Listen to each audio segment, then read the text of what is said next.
नमस्कार। आज हम आपके सामने लेकर आए हैं हिंदी प्रश्नोत्तरी बोले तो हिंदी क्विज कंपटीशन। यदि किसी भी स्कूल या कॉलेज में हिंदी क्विज कंपटीशन आयोजित किया जाता है तो वहाँ पर कैसे प्रश्न पूछे जा सकते हैं, कठिन से कठिन कैसे प्रश्न हो सकते हैं, जो कि हम 6 क्लास से लेकर 12th क्लास तक या कॉलेज लेवल में भी उपयोग कर सकते हैं। तो ऐसे बहुत से प्रश्न हम आपके सामने लेकर आए हुए हैं। तो चलिए देखते हैं कि हमारा पहला प्रश्न क्या बनता है। हमारे पास पहला प्रश्न है, निम्नलिखित में से कौन सा मूल दीर्घ स्वर नहीं है? आ, ई, उ, ओ। तो यहाँ पे आपको बता दें जो मूल दीर्घ स्वर नहीं है उस आंसर होगा ओ। ये रहा आपके सामने आंसर ओ। अगला प्रश्न है, हिंदी में ध्वनियाँ कितने प्रकार के होते हैं? 2, 4, 8, 10। आंसर होगा हमारे पास 2। अगला प्रश्न है, मात्रा के आधार स्वर कितने प्रकार के होते हैं? 2, 3, 7, 9। जो हमारा आंसर होगा 3। आगे की ओर चलते हैं, एक से अधिक वर्णों के मेल को क्या कहते हैं? अक्षर, स्वर, व्यंजन, अनुस्वार।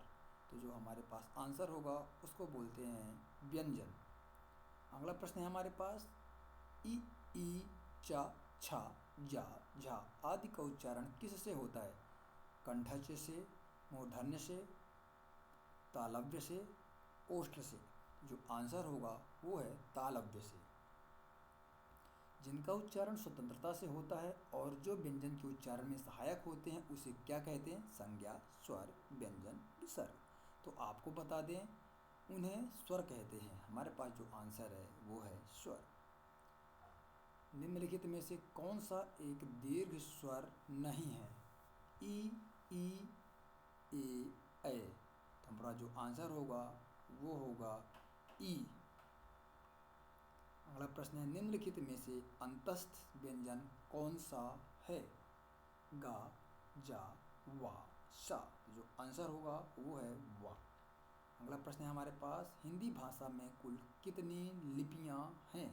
44, 48, 52, 56। जो आंसर है वो है 52। हिंदी भाषा में कुल 52 लिपियां हैं।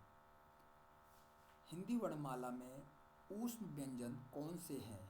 सा, शा, सा, हा, ता, था, दा, धा, टा, ठा, डा, ढा। इनमें से कोई नहीं। जो आंसर होगा वो होगा सा, शा, हा, सा। या, रा, ला, वा को कौन सा व्यंजन कहते हैं? स्पर्श व्यंजन, अंतस्थ व्यंजन, ऊष्म व्यंजन। इनमें से कोई नहीं। जो या, रा, ला, वा हैं उन्हें अंतस्थ व्यंजन कहते हैं। अगला प्रश्न है हमारे पास, निम्नलिखित में से कौन ऊष्म व्यंजन है? हा, ला, मा, जा। तो अभी अभी हमने पढ़ा कि जो हा है उसे ऊष्म व्यंजन कहते हैं। इसके बाद हमारे पास है, जब एक ही ध्वनि का द्वित्व जो लाए तो वह क्या कहलाता है? संयुक्त ध्वनियाँ, युग्मक ध्वनियाँ, संपृक्त ध्वनियाँ, पारस्परिक ध्वनियाँ। तो जो आंसर होगा उसे बोलते हैं युग्मक ध्वनियाँ। अगला प्रश्न है, अनुस्वार किसका कार्य करता है? विसर्ग का, चंद्र बिंदु का, पंचम वर्ण का, स्वर का। तो आंसर है हमारे पास पंचम वर्ण का। अगला प्रश्न है, ए वर्ण क्या कहलाते हैं? नासिक्य, मूर्धन्य, ओष्ठज, कंठज या तालव्य। आंसर है हमारे पास कंठज, तालव्य। अगला प्रश्न है, वह छोटी से छोटी ध्वनि जिसके टुकड़े नहीं हो सकते उसे क्या कहते हैं? वर्ण, स्वर, व्यंजन, मात्रा। तो ऐसी चीज़ को जिसके टुकड़े नहीं किए जा सकते उसे बोलते हैं वर्ण। जिनका उच्चारण ऊपर के दांतों पर जीभ लगने से होता है उन्हें क्या कहते हैं? दंत, नासिक, मूर्धन्य, अनुस्वार। तो ऐसे चीज़ों को बोलते हैं दंत।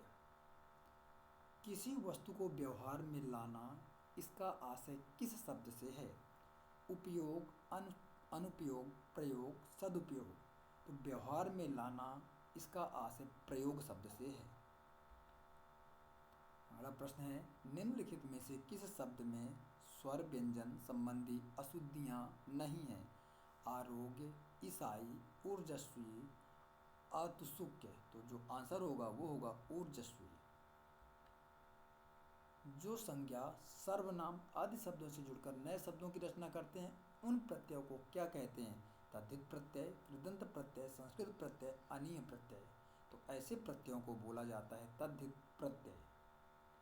इस प्रकार हमारे पास हिंदी प्रश्नोत्तरी के कुछ प्रश्न आपके सामने प्रस्तुत किए गए हैं। इन प्रश्नों को आप लोग किसी भी क्विज कंपटीशन में शामिल कर सकते हैं और अपना क्विज बहुत अच्छे से ऑर्गेनाइज कर सकते हैं। धन्यवाद।